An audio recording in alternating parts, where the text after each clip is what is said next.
আসসালামু আলাইকুম সবাইকে। আশা করি সবাই অনেক ভালো আছেন।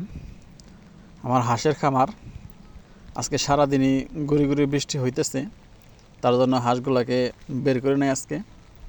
তো ওরা সবাই এখনও এই ঘরের মধ্যে আছে। এই ঘরটা মূলত আমি দিয়েছিলাম আমার কবুতরের জন্য। তো কবুতর এখন বর্তমানে নাই একটাও। তো এখানে হাঁস তুলছি। এই হাঁসগুলো তোলার পরে আমি আবার নতুন করে এই বাচ্চাগুলো দেখতেছেন, এখানে 16টা বাচ্চা আছে, দেশি হাঁসের বাচ্চা। তো এই দেশি হাঁসের বাচ্চাগুলো আবার আমরা খামারে তুলছি।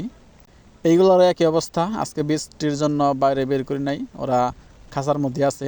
দেখেন আমি এখানে আসার পরই ওরা খাওয়ার জন্য কেমন করতেছে। তো ওদের খাওয়া এখনও দেওয়া হয় নাই। তো আমি আসার কারণে ওরা বুঝতে পারতেছে আমি হয়তো ওদের খাওয়ার জন্য নিয়ে আসছি, মানে ওদের খাবার নিয়ে আসছি। তো দেখেন ওরা কেমন করতেছে খাওয়ার জন্য।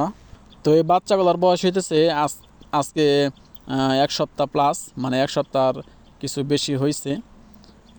এই বাচ্চাগুলা এখন বর্তমানে ফিড খাইতেছে। ফিডের বাইরে অন্য কোনো খাবার এখনও দেই নাই।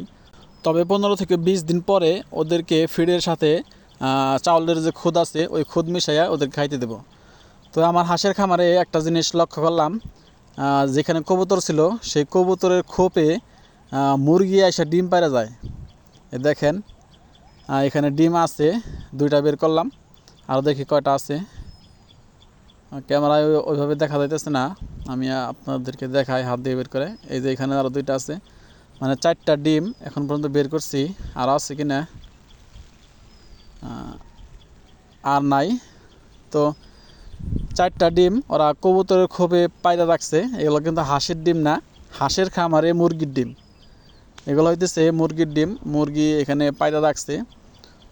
তো এখানে আমি একটা ডিম দিয়ে দিলাম, প্লাস্টিকের ডিম, যাতে ওরা আবার এখানে এসে ডিম পায়।